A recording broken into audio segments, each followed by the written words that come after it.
हाँ, तो हमारा भवादि प्रकरण चल रहा था, भवादि प्रकरण। तो मध्यम पुरुष लट लकार का जो मध्यम पुरुष था, मध्यम पुरुष बहुवचन तक हमने रूप सिद्धियां बना ली थी, भवसी, भवथय और भवत। तो इनमें जो सूत्र प्रयुक्त हुए थे उनको भी हमने लिख लिया था। अब देखिए, अब हम बात करते हैं अगली जो रूप सिद्धि है उत्तम पुरुष एक वचन की, भवामी। कौन सी है? भवामी। तो लट लकार उत्तम पुरुष एक वचन में हमारा रूप बनता है भवामी। ये भवती, भवतः है और भवंती, ये प्रथम पुरुष में है। ये तीनों हमने सिद्ध कर ली थी। उसके बाद भवसी, भवथय और भवत, ये मध्यम पुरुष में थी। और अब बात आती है भवामी, भवावह और भवामह। अब हमको ये उत्तम पुरुष की बनानी, ठीक है ना। तो वही स्थिति, वही धातु है, उसको धातु संज्ञा होगी, प्रत्यय लाएंगे, प्रत्यय लाने के बाद में सार्वधातुक संज्ञा करेंगे, सब प्रत्यय लाएंगे, सब प्रत्यय करने के बाद उसकी अनुबंध लोप करेंगे और पुनः सार्वधातुक संज्ञा करेंगे, सार्वधातुक आर्धातुक से गुण करेंगे और गुण करने के बाद एचो अव्यय से अवादेश करेंगे और यहाँ तक ये स्थिति हमारी बन जाती है, ठीक है ना। अब यहाँ पर जो ये भवामय, भवावय, भवामी, यहाँ पर ये दीर्घ आदेश हो रहा है, ठीक है ना। भवामय, भवामी में, भवावय में और भवामय में, तीनों में दीर्घ आदेश हो रहा है। तो इन दीर्घ आदेशों के लिए हमको एक सूत्र और पढ़ना है। तो जो सूत्र है अगला, उसकी हेडिंग डालिए अतो दीर्घो यही। भवामी रूप को जब हम सिद्ध करेंगे उससे पहले हमको एक सूत्र पढ़ना है, उसका नाम है अतो दीर्घो यही। तो लिखिए अतो दीर्घो यही, अतो दीर्घो यही, ठीक है।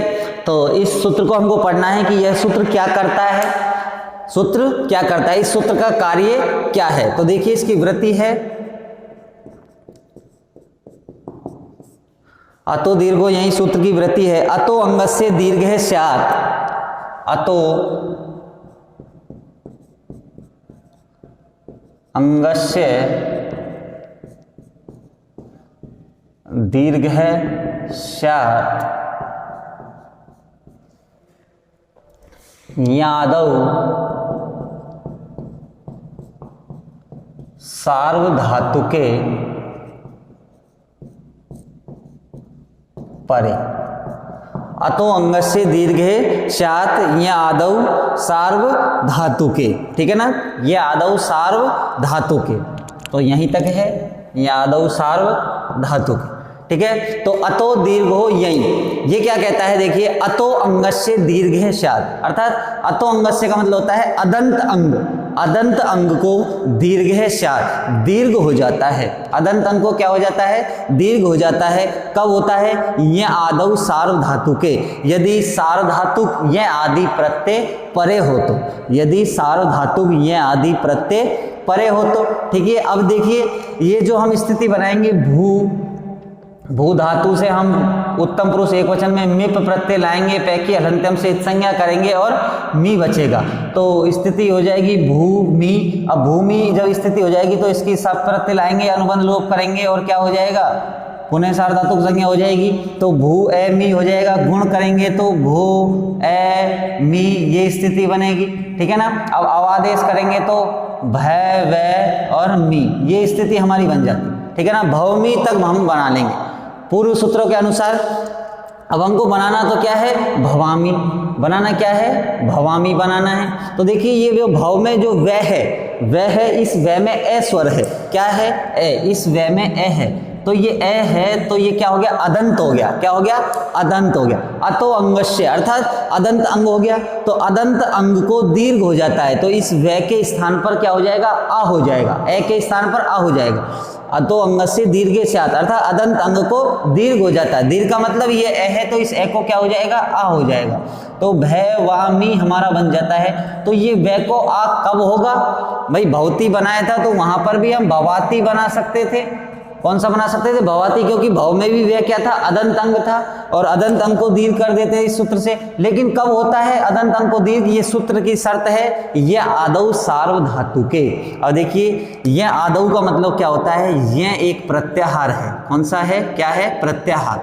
ये क्या है? प्रत्याहार है। और ये प्रत्याहार में वर्ण आते हैं हमारे य, व, रे, झ, भ, और ये वे रेले घड़ दस झबगड़ दस खे पे छठ चढ़ता कै पे शेषर। तो देखिए ये वे रेले झ भय ये है, ये वे रेटे लण यम गणम झ भय ये, ठीक है ना। तो ये वर्ण आते हैं। तो ये वे रे झ भय, ठीक है ना, ये वर्ण आते हैं। समझ में आ गया किस प्रत्याहार में आते हैं ये? कि कौन से प्रत्याहार में आते हैं? ये प्रत्याहार में ये वे रे ले ये मैं न झ भ, ये वर्ण आते हैं ये प्रत्याहार। कि कौन से प्रत्याहार में आते हैं?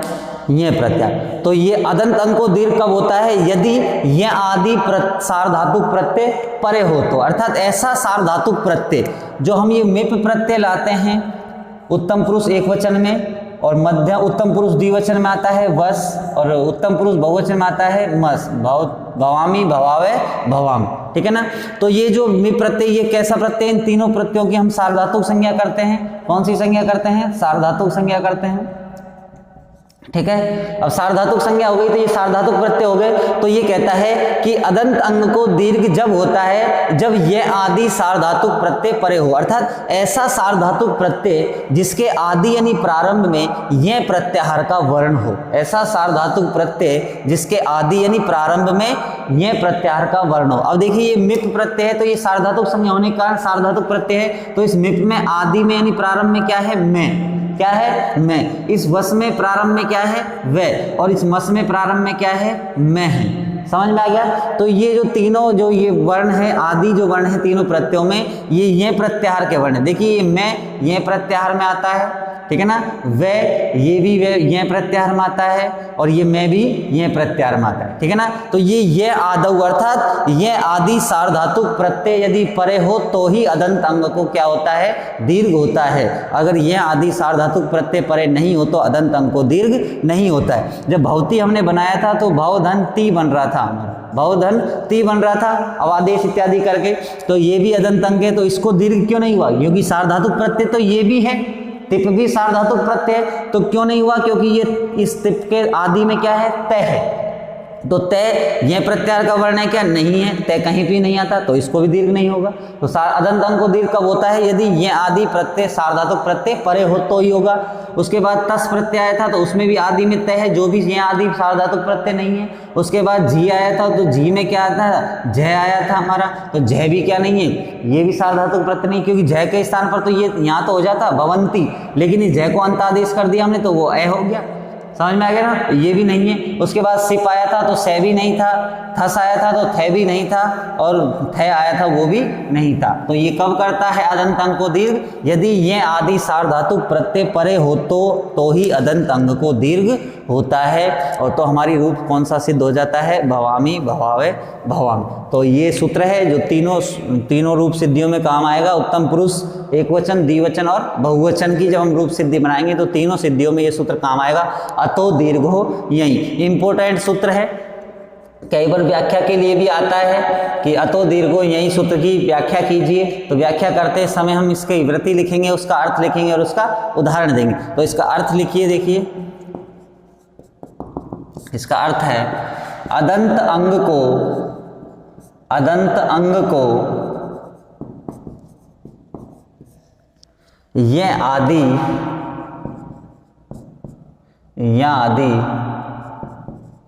और यह का अर्थ यह क्या है? प्रत्याहार में जिसमें वर्ण आते हैं ये, वे, रे, ये, मैं, न,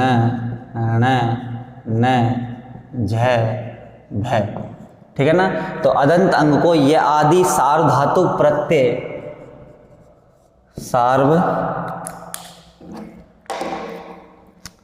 सार्वधातुक प्रत्यय परे रहते परे रहते दीर्घ एकादेश होता है, दीर्घ एकादेश होता है, दीर्घ एकादेश होता है। अदंत अंग को यादि सार्वधातुक प्रत्यय परे रहते कौन सा एकादेश हो जाता है? दीर्घ एकादेश होता है। उदाहरण बनाएंगे, भवामी, भवावह और भवामह। ये तीन हमको रूप सिद्धि बनानी है, भवामी, भवावह, भवामह। और हमारा लट लकार है जो यहीं पर समाप्त हो जाएगा। तो ये अतो दीर्घो यही अतो अंग से दीर्घे स्यात् या आदौ सार्वधातुक, अर्थात अदंत अंग को या आदि ये वर्ण यदि सार्वधातुक प्रत्यय के आदि में प्रारंभ में ये वर्ण हो, अर्थात तिप्तस जी सिप्तस्थ मिप्वस्मस जो प्रत्यय हैं वो सार्वधातुक प्रत्यय हैं, और इन प्रत्यय के आदि में यदि ये वर्ण दिखाई दे तो वहां पर अदंत अंग को क्या हो जाता है? दीर्घ एकादेश हो जाता है। क्या हो जाता है? दीर्घ एकादेश। उदाहरण बनाएंगे हम, भवामी, भवावह, भवामह। तो इसको उतार लीजिए, और इसकी वृत्ति है, अर्थ है और इसके उदाहरण है। अब हम रूप सिद्धि बनाएंगे भवामी। तो अतो अंग से दीर्घ स्यात् यादौ सार्वधातुक। ठीक है, तो अब हम बनाते हैं भवामी रूप को सिद्ध करते हैं। किसको करते हैं? भवामी।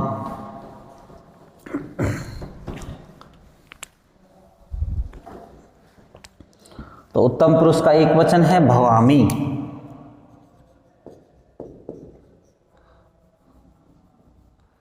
भवामी। अब देखिए धातु कौन सी है? भू धातु। भू धातु की क्या करेंगे? सबसे पहले हम धातु संज्ञा करें।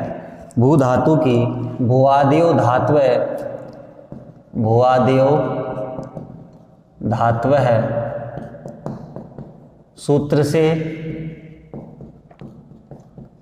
से धातु संज्ञा हुई। सूत्र से कौन सी संज्ञा हो जाएगी? धातु संज्ञा हो जाएगी, धातु संज्ञा हुई। ठीक है, अब भुआदि धातु से धातु संज्ञा हो जाएगी। अब धातु संज्ञा करने के बाद क्या करेंगे हम?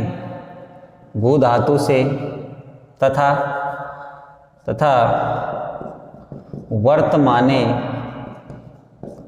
लट, वर्तमाने लट, सूत्र से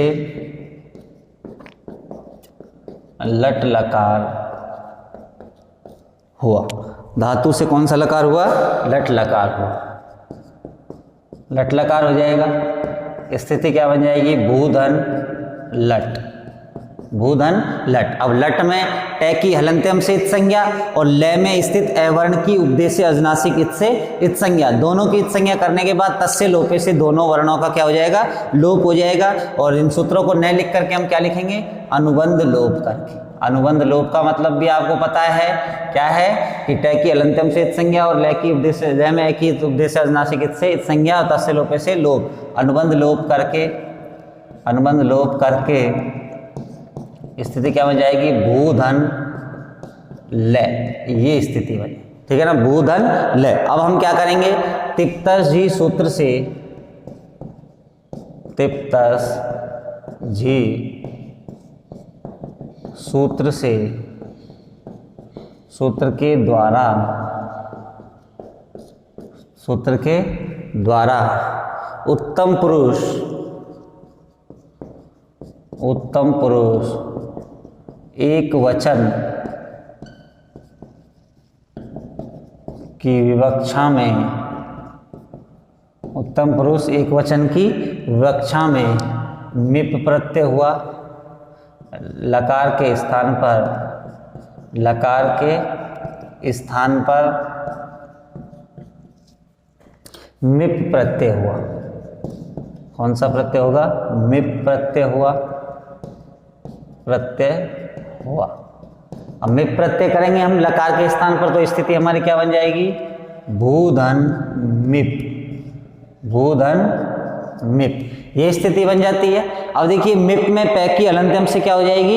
इत संज्ञा हो जाएगी। तो उसको भी लिख दीजिए, अनुबंध लोप करके लिख दीजिए। हलंत्यम सूत्र से, हलंत्यम सूत्र से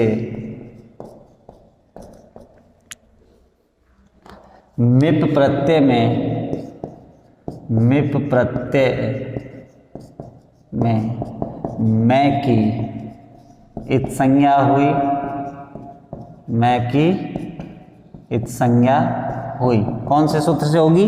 हलंत्यम सूत्र से। हलंत्यम सूत्र से मिप प्रत्यय में मैं की इत संज्ञा हुई तथा तस्य लोपे सूत्र से तस्य लोपः सूत्र से मैं का लोप हुआ। मैं का लोप हुआ। मैं का लोप हो जाएगा तो स्थिति क्या बन जाएगी? भूधन मी, ये स्थिति बन जाएगी। भूधन मी, ये स्थिति हमारी बन जाती, ठीक है ना। अब भूधन मी जब हमारी स्थिति बन गई तो अब हम क्या करेंगे? इस मिप प्रत्यय की तिंग से सार्वधातुकम से सार्वधातुक संज्ञा कर देंगे। तो लिखिए तिंगसित सार्वधातुकम सार्वधातुकम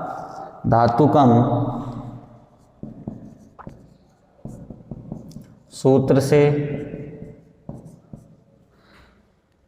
मिप प्रत्यय की सार्वधातुक संज्ञा हुई। सार्वधातुक संज्ञा हुई। सार्वधातुक संज्ञा हो गई। अब सार्वधातुक संज्ञा हो जाने के बाद क्या हो जाएगी? कर्तरी सब सूत्र क्या कहता है कि सार्वधातुक और आर्धातुक प्रत्यय यदि परे हो तो धातु से कौन सा प्रत्यय आता है? सप प्रत्यय आता है। तथा कर्तरी सप सूत्र से धातु से सप हुआ। सप प्रत्यय हुआ। सप प्रत्यय हुआ। सप प्रत्यय हो गया। अब सप प्रत्यय करेंगे तो स्थिति क्या बन जाएगी? भू धन सप धन मी, ये स्थिति बने, ठीक है ना। अब सप प्रत्यय में पै की अलंत्यम से संज्ञा और सै की लसक तद्धित से संज्ञा, तस्य लोप से उसका लोप। तो आप क्या लिखेंगे? अनुबंध लोप करके, अनुबंध लोप, दोनों सूत्रों को बचा दिया है हमने। अनुबंध लोप लिख करके स्थिति क्या बन जाएगी? भू धन ए धन मी, ये स्थिति बनी, ठीक है ना। भू धन ए धन मी, ये स्थिति हमारी बन जाती है। अब देखिए सप प्रत्यय में सै की संज्ञा हो गई तो ये क्या हो गया? सित, और सित की भी क्या होती है? सार्वधातुक संज्ञा। अब क्या करेंगे हम? पुनः सार्वधातुक संज्ञा करके पुनः तिंगसित सार्वधातुकम सूत्र से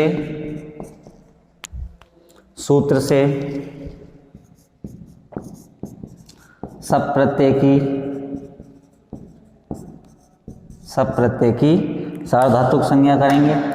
सप प्रत्यय की सार्वधातुक संज्ञा हो गई।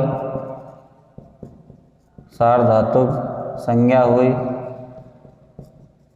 अब पुनः इसकी सार्वधातुक संज्ञा कर दी तो सार्वधातुक आर्धातुक सूत्र क्या कहता है कि सार्वधातुक और आर्धातुक प्रत्यय यदि परे हो तो इगंत अंग को क्या हो जाएगा? गुण हो जाएगा। तो सार्वधातुक संज्ञा करने का फल अगला सूत्र बताएगा। सार्वधातुक आर्धातुक सार्वधातुक आर्धधातुक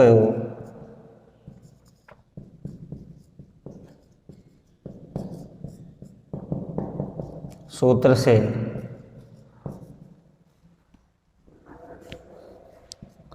इगंत अंग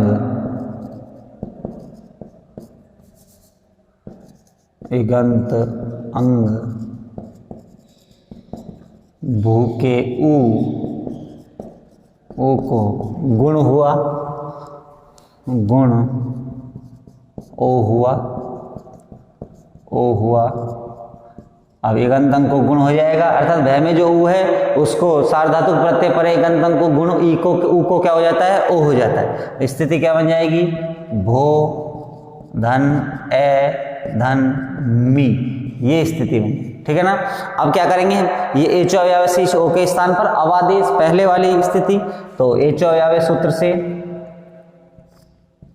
एचो अव्यय सूत्र से एचो अव्यय सूत्र से ओ के स्थान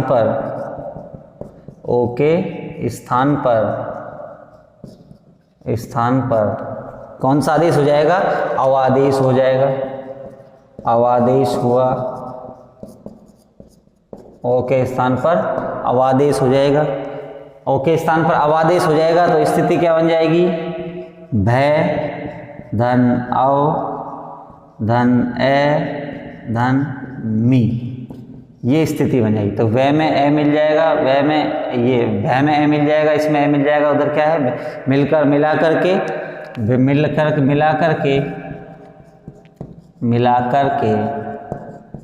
भय वह मी, भौमी रूप बना, भौमी बन गया। अब क्या करेंगे? अब हमारा ये सूत्र काम आएगा, कौन सा?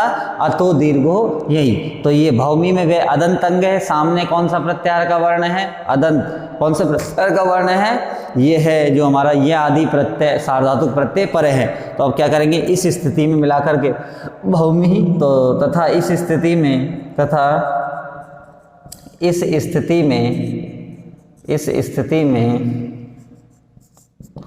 स्थिति में अतो दीर्घो यई, अतो दीर्घो यई सूत्र के द्वारा अदंत अंग को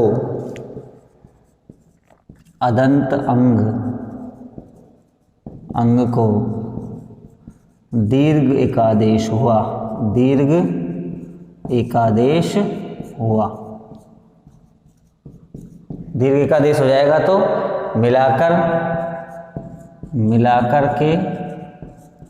मिलाकर के भवामी इति रूपम सिद्धम, मिलाकर के भवामी यह रूप हमारा क्या हो जाता है? सिद्ध हो जाता है। ठीक है ना? तो अतो दीर्घो यही अदंत अंग को, अर्थात भौमी जो बना था, तो भौमी में जो वे में ए था, उस ए के स्थान पर ये मिप प्रत्यय है, जो क्या है? ये सार्वधातुक प्रत्यय है। और सार्वधातुक प्रत्यय भी कैसा है? ये आदि, अर्थात ये प्रत्याहार का आदि में वर्ण है मैं, तो इसके कारण अदंत अंग को दीर्घ हो जाएगा। तो मिलाकर के हमारा भवामी यह रूप क्या हो जाएगा? सिद्ध हो जाएगा। ठीक है? तो हमारा ये उत्तम पुरुष एक वचन का रूप भवामी सिद्ध हो जाता है। तो भवामी में देखिए भू धातु की भुवादि धातु से धातु संज्ञा करेंगे सबसे पहले, और वर्तमान लट सूत्र से लट लकार ले आएंगे। धातु से कौन सा लकार आ जाएगा? लट लकार आ जाएगा।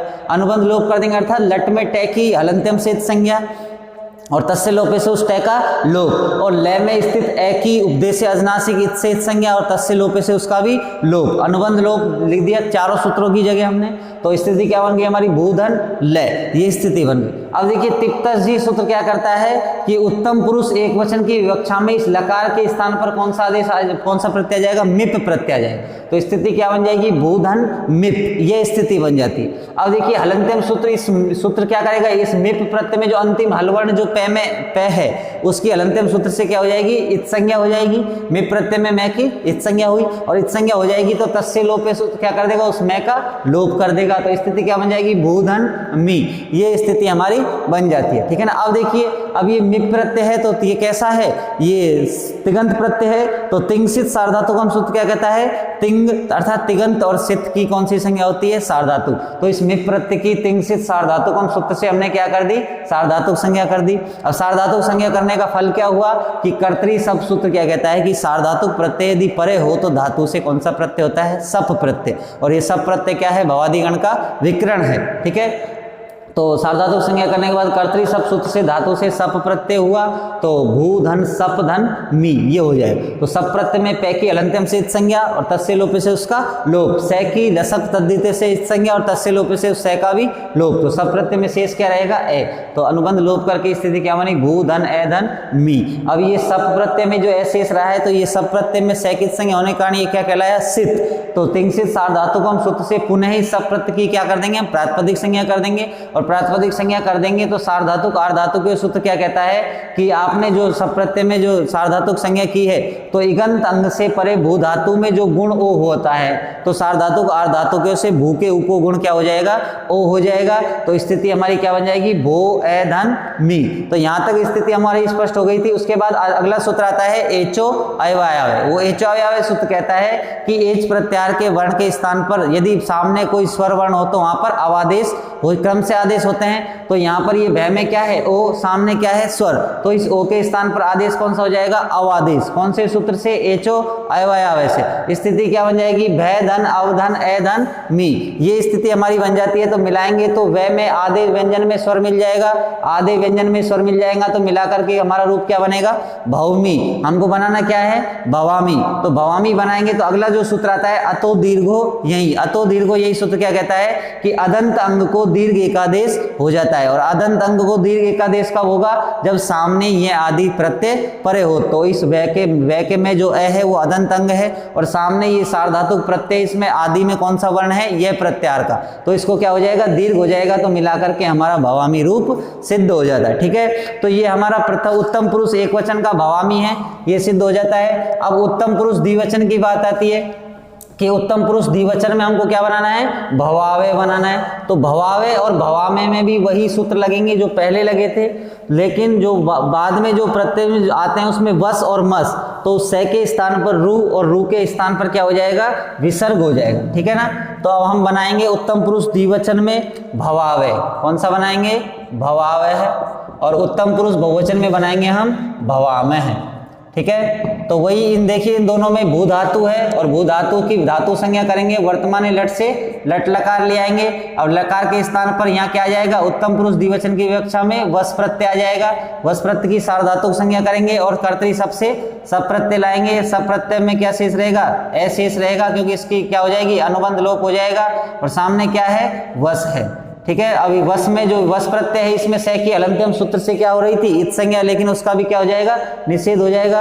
अब निषेध हो जाएगा तो स्थिति क्या बन जाएगी, भू धन ए धन श वश, ये स्थिति बन जाती है। अब इसकी पुनः प्रातिपदिक संज्ञा हो जाएगी, और सार्वधातुक संज्ञा होने के बाद इसकी क्या हो जाएगी, इसको गुण हो जाएगा ओ, स्थिति क्या बनेगी, भू धन ए धन वश, ये स्थिति बन जाती है। अब इसको अवादेश करेंगे तो भाव धन वश, यहाँ तक स्थिति हमारी स्पष्ट हो जाती है। ठीक है ना। उसके बाद क्या करेंगे, इसको दीर्घ करेंगे तो क्या स्थिति बन जाएगी, भय वा व से, तो ये स्थिति बन जाती है। तो यहाँ पर अभी से ही से सजूसो रू जो सूत्र है, से सजूसो रू, ये सूत्र क्या करता है कि से और सजूस के स्थान पर कौन सा आदेश हो जाता है, रू आदेश। तो इसके स्थान पर रू हो जाएगा, उसका अनुबंध लोप करेंगे, रे बचेगा, और इस रे के स्थान पर खरवसानियों से क्या हो जाएगा, विसर्ग हो जाएगा। तो मिलकर के हमारा कौन सा रूप सिद्ध हो जाता है, भवावे सिद्ध हो जाता है। ऐसे ही क्या बनेगा हमारा, भवामे।